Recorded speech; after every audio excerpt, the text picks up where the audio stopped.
Hey, welcome back to Stoltz Bros Bible Study, episode 8. Mark, Wow. yeah, and then we're going to get into Mark chapter 3, 7 through 19.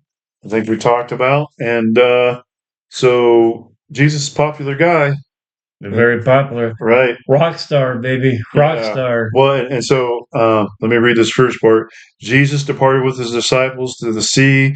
A large crowd followed from Galilee. Listen to this area, but Galilee, Judea, Jerusalem, Idumea, beyond the Jordan, the ground Tyre, Sidon, however you pronounce that.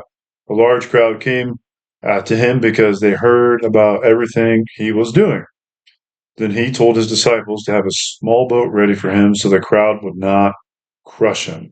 Since he had healed so many, all who had diseases were pressing to touch him. Whenever the unclean spirits saw him, those possessed fell down before him and cried out, Mm. "You are the Son of God." And he would strongly warn them not to make him known. I know we talked about that part before. So let's jump into this verse 7. Jesus departed from with his disciples. So it's not the apostles haven't been whittled down yet. No, I think just a handful. Uh, I don't I don't know. I know he had a posse with him because even after the 12, he had a posse with him. Right. I think they said what, a group of 70. Yeah, I mean So that's you got 12 you have plus a a group of walk you have a walk in church. yeah, yeah. I mean, pretty much. It seemed like he had his 12 disciples, and then those disciples had their disciples, and those disciples had their It was yeah. so on and so forth. But the interesting thing, and I know this is a side note, that part of those disciples that traveled with him were women, and they did work to help support the ministry. Yeah. But that's another thing. So he has this. They're going by the sea, and I'm going to presume either the Sea of Galilee or the Dead Sea. There's not a lot of choices. I like how Mark, we discussed this throughout the the previous episodes. Mark really points out how the crowd, how much of Oh a yeah, crowd, yeah, or how much of a following that he emphasizes that the crowd can crush. yeah, I mean, yeah. He was well. He's planning ahead here, but it said the large crowd came to him because they heard about it. So he told his disciples to have a small boat ready. Like he knew it was going to be an issue. He anticipated that and was doing that. But that region, I was just looking at this map. Judah. Oh wait, no, that's not the right one. That's not the right. other page. Yep, other page.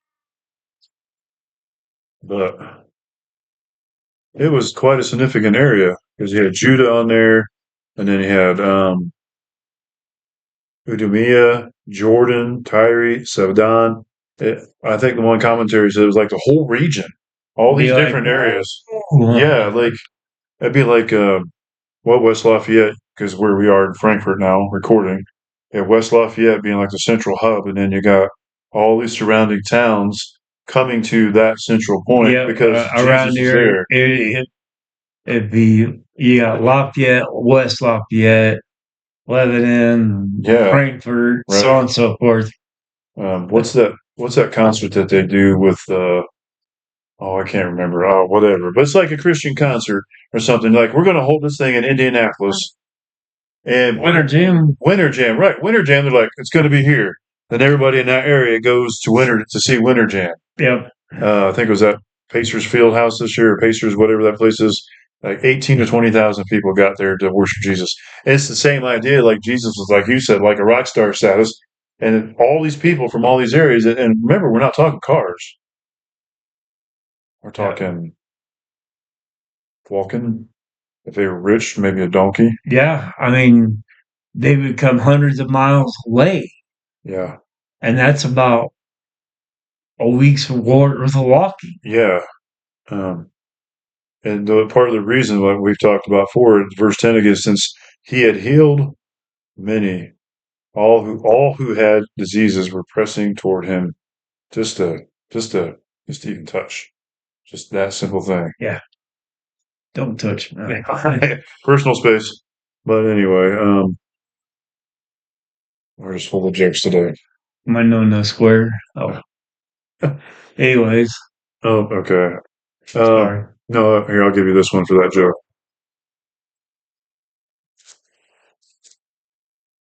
Yep, wasn't that fun?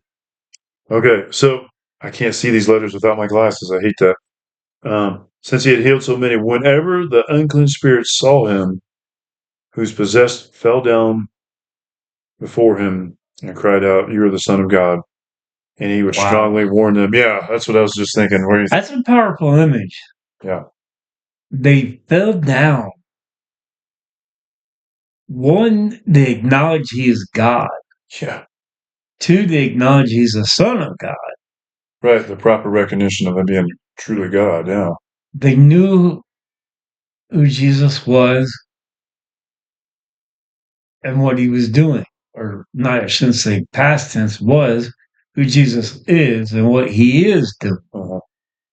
Yeah.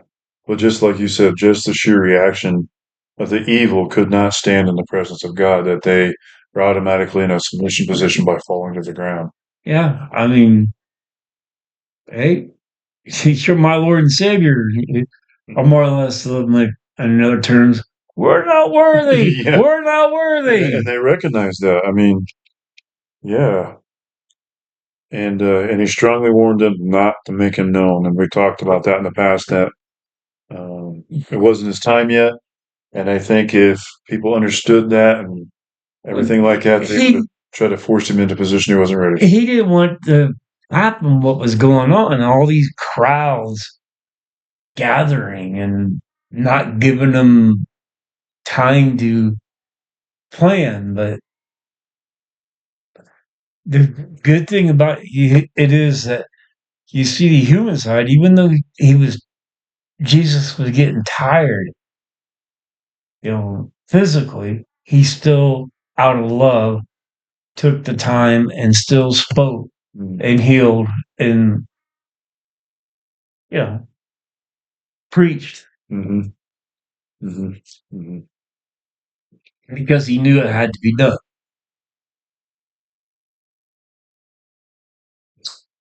Okay. So the next section then is the calling of the 12 apostles. Okay. It says, this is interesting. It says, then he went up to the mountain, and summoned those he wanted, and they came to him. He also appointed 12. He also named them apostles to be with him, to send them out to preach, and to have authority to the demons. We'll get to the names here in a second. What? Go ahead. No, you're fine. What I find interesting, though, is when he picked these men to be their disciples, they were not educated men.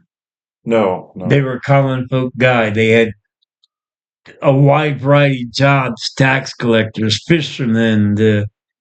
Like you would have to be back thinking back in, like, what did you choose those guys for? Yeah, right. Yeah, but anyways. No, that's interesting. Good point. They were common Joes.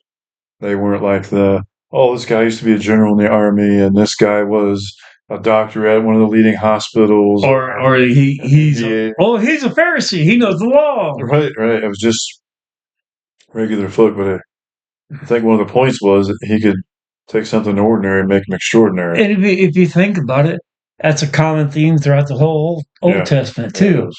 When God chose all his prophets, they weren't wealthy, they weren't rich, they were just common folk, beggars. What do you think about Moses? He started out as a prince of Egypt and then fell off the map. Right. Where he was a sheep herder, and then God brought him back and was like, whoa, okay, buddy, you're not. Yeah. Yeah. I think it's interesting too that it says they got away from the crowds because they went up to the mountain, and those, it says, and those he wanted, they came to him, and he pointed at the 12. Like, he called them, he chose them, he had a plan for them, he knew. Follow me. Mm-hmm. Yeah, and we see in other gospels, like the two guys were fishing. I think it was Simon Peter and maybe his brother, and he's like, follow me, and they threw their nets away. Yeah, and they're like, leave dad behind. Another set left their dad behind, possibly. I don't remember all the story, but he's like, there was no questions. It was just like simple obedience. So he called him, and he named them apostles. So he's given them. So he still has disciples that are with him, but these guys are moving up to the next level of relationship. They're the apostles. It's like an appointed position that he's given them. And here's the words that stuck out to me and see what you think. The first things that it says is to be with him. Yeah. We're using, I think this is the Holman Christian Standard is the version we're using. Let me double check my facts here. Yeah, the Holman Christian, and to be with him. And for 3 years, they would give up their lives. I don't know how long it had been at this point. They would eat with him, sleep in this camping area as him. 365 days. Well, not 365 Whatever days. it was quite a significant amount of time. Yeah. Yeah. But for 3 years, they would follow this guy around, and they would seen him healed. They seen him.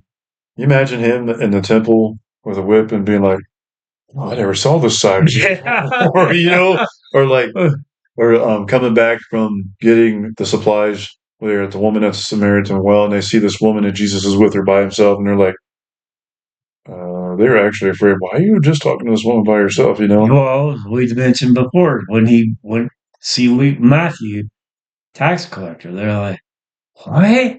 Yeah. What's he doing with that guy?" Yeah.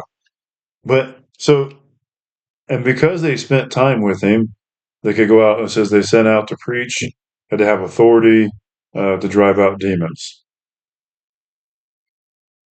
So they were, in a sense, commissioned, and they were already starting to do some of the stuff they would eventually do whole time for the rest of their lives until either.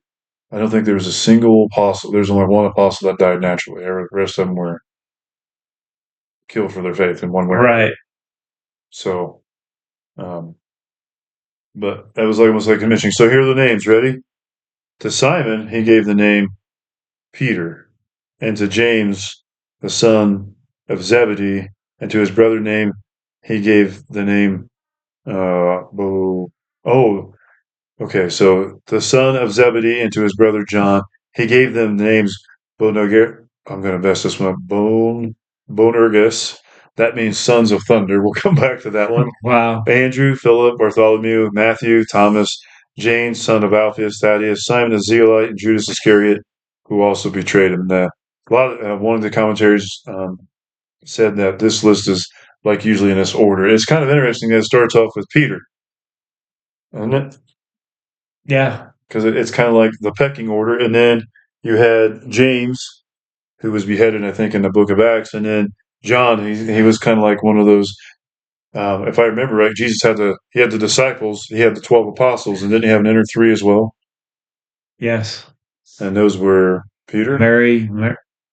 I'm sorry. Go ahead. No. Only the apostles, only Peter, James, and John. Yeah. My bad. Well, because when he went to Transfiguration, he was there. Peter, James, and John. And then the other guys, not that they weren't important, but just had that inner three as well. But when we were growing up as kids, we never had Sons of Thunder. What do you think that's about? You know what?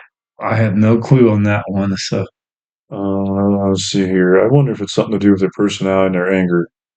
Aren't these the guys that wanted to call down thunder on some of the other towns that rejected Jesus? And Tyre, maybe. And then their mom said, "Hey, these guys need to be your right and left hand."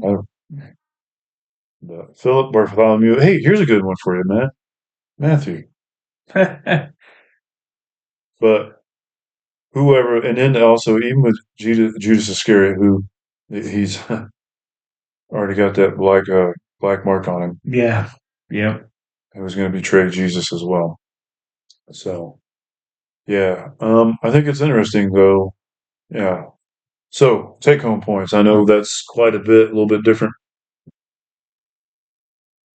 Oh, I lost my train of thought. Go ahead. No, to be with him. The phrase just stuck out to me. I guess, yeah. Go ahead. What stuck out to me was submitting to God. Yeah. How they knew him and they would submit to his authority. Yeah. Sorry, I didn't mean to cut you off. No, you're good. I think submission and being with, just to be with him. and how special that is to be with him. Like, when we're with him, he uses us more like he did them. Yep. And he called, he appointed, and he calls and appoints us as well to go out and to be, well, his ambassadors, Paul says, and then Great Commission, Matthew 28:19 and 20, and all that good stuff. So God can call anyone he wants. sure can. I'm glad, because if I looked at some of the people he called, I'm like, God, you may have gotten that one wrong. But then he's also called us. Yeah. Yep. Now, there you go. Yep. All right. Well, hey, thanks for joining us for episode 8. We'll talk to you guys later, and hope you have a good one, and see you at 9.